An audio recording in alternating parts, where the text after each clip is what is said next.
will be interesting. Lord help me. We are going to talk about discerning a spirit of lust and the difference between love and lust. This has been forming in me, and I'm just going to get it out as things are going, because we all grow together, and I grow by the things that come out of, that come into my spirit that I get out of my mouth. So,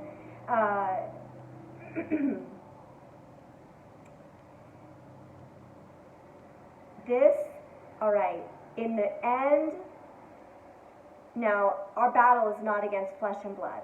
Our battle is not against flesh and blood. It's against spirits and principalities that are motivating the thoughts and minds of men, blinding the hearts and minds of men. That's why our battle is never against a person. That's why when I cultivate this honor of God's word and the relationship and the covenant that he's made with me, and I keep myself positioned under my King in that way, with my heart, with him, then that means then he's gonna allow me to have eyes to see, to discern it in my own life, right? It's a spirit, or through someone else who's trying to tempt me with that same spirit. So here are some ways to discern. So lust is selfish. And the way that you can acknowledge it, and I'm just going to say this like really, really clearly for all the single ladies, for all the single men. If there's a position of integrity that God has put you in your heart where he knows the desires of our hearts. I'm going to do another video on not leaving your desires, but he knows, so he is never going to he's never going to bring someone to ask you to do something that violates what he knows your conscience is in your heart before him. So, for example, if your conscience says, I don't want to kiss a man before I marry him, or your conscience before the Lord and his word is, have no appearance of evil. That means I do not go in. No man comes in my space without other people being here, or I don't go into another man's space without other people being there. Now, if his family's there and we're having dinner with his family, and I'm working for him and it's dinner with his family, then great, that's his family. But God knows those things in our hearts. So, and the enemy can twist things, and we think something is a certain way, and then it's not. And so this is why it's so good to cultivate that position of humility with him, where I'm just asking about everything. Do you want me to do this, sir? Not that he controls my life, but he wants me to not. He wants me to not. He doesn't want to have to clean up the mess. I don't want to have to clean up the mess anymore. So he wants us to get to avoid things. And so one of the ways to discern the spirit of lust, it's going to take from you. So lust is going to take from you. Love will give and will serve, and lay your life down. And the reason it's antichrist. So lust, and what does that mean? That means because Jesus, actually, he was the king. He is the king of the whole universe, but he had all the glory, and he laid it down, and he became a man. And actually, he was born in a manger when there wasn't any room for him. He became of no reputation as a man. He didn't come down, become a man, be born in a palace, be raised up as a prince, and he's like, duh, I'm the king. No.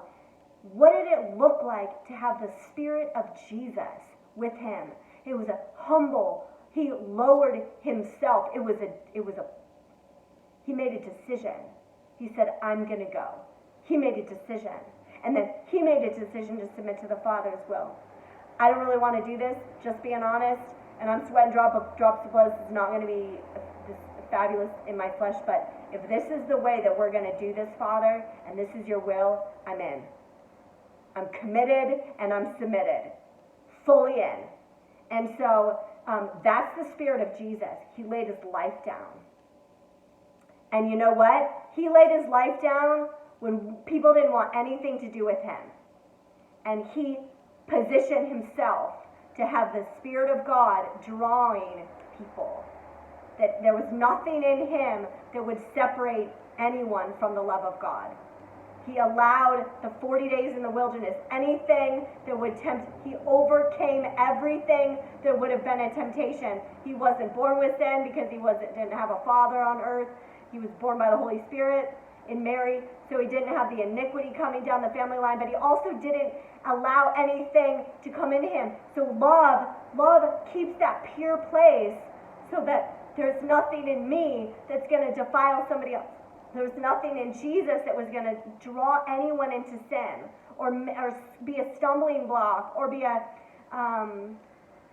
speak evil over someone. Like there wasn't, he positioned himself. He overcame. He went through the wilderness that God put him through because the Spirit of God drew him there. So lust is the opposite. Lust is so selfish. So it will take. And somebody can have a spirit of lust and not know it, and they're so self-deceived, and they think this is love. And it's not love at all. And so that's why we have to be wiser than serpents and innocent as a dove. Now this is how you discern the spirit of lust. Because God knows, and this is where it's really just, is this God? Is this a devil? Is this God? Is this a devil? Because Jesus said, my sheep know my voice, and a stranger's voice, they're going to run away. So if God knows in your heart, you have before him, sir, my conscience is, I don't want to kiss a man until he's my husband. God is not going to bring a man into your life who wants to step on that and who tries to convince you that it's okay. That's not God. So, and it's okay to just acknowledge right from the beginning. If a man invites you to go, for example, you're conscious to have no appearance of evil. So I don't go alone in spaces with men, all right? No, and I'm just going to say this off the bat. There is a reason why. There's some temptations, some things God says stand. Having done all to stand your ground, do all stand. But one sin, sexual temptation, God says run, get away from it. And I could say, why? I could stand around and say, why? Well, it's already too late. No, run. And the reason that is because we were just made for it as human beings. And when it gets started, we were just made for it. I was made as a woman to be loved by a man like that. And it's something gets ignited in me, and I don't know, and maybe it's just because I've waited so long, but what I'm saying is that we were just made for it. God made Adam, and then God made Eve to minister to Adam, and they ministered to each other in every way, spiritually, in their souls, and physically. And God knows that if you don't run, then it will take the fire of God to protect you. And I thank God for his fire around my life that has protected me in scenarios when the devil has been wiser than I have been. But God wants us to be wiser than the enemy and innocent as doves. So here's the other thing. If your conscience says, I'm not gonna, God knows. So the Spirit of God, who is now my husband, who is gonna draw my husband to me? Psalm 45 says that he is gonna greatly desire my beauty. The king in my husband will cause him to greatly desire me in every way. And I have to discern the difference. God wants me and you to discern the difference. Is this the man that you've called for me? Because, and I'm just going to say this just for all the single ladies out, for all the single ones. If there's any, if I think, oh, that's the man, and this is just a position of humility that I put my own heart before the Lord, so you can do whatever you want. But my position of humility before the Lord is, I don't know. I'd rather keep it as, I don't know, sir. You have shown me some things, you have told me some things, but you know what, the specifics, I'm not going there. I'm going to pray for my husband, I'm going to walk around him and war for his life and speak life over him. And actually I'm going to do that for all my brothers, because I care for the men of God to rise up and take their position.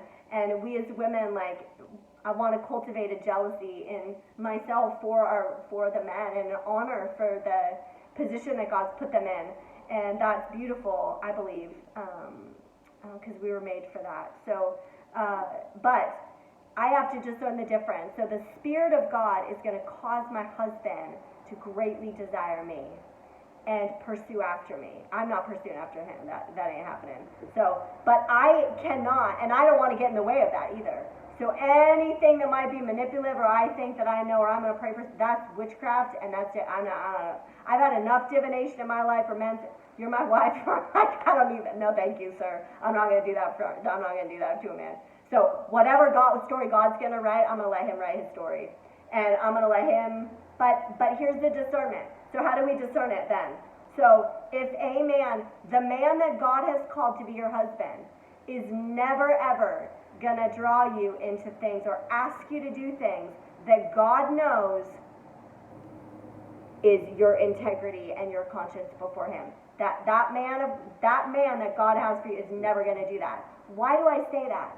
Because here's what a spirit of lust, that's lust. Lust will do that. Because lust is trying to manipulate and trying to get you out from under God's protection to take from you. And it wants to defile your conscience. It wants to take from you. What happens is that we stop being able to hear God's voice. And actually, we start hearing that manipulation and that lie. It can be very seductive. So how do we guard against that? If anyone ever asks you to do anything and before the Lord you know that that's just not something, and just having our hearts before him. Because I might think that this is the scenario I'm walking into, and that's not the scenario at all. So I need to really have wisdom.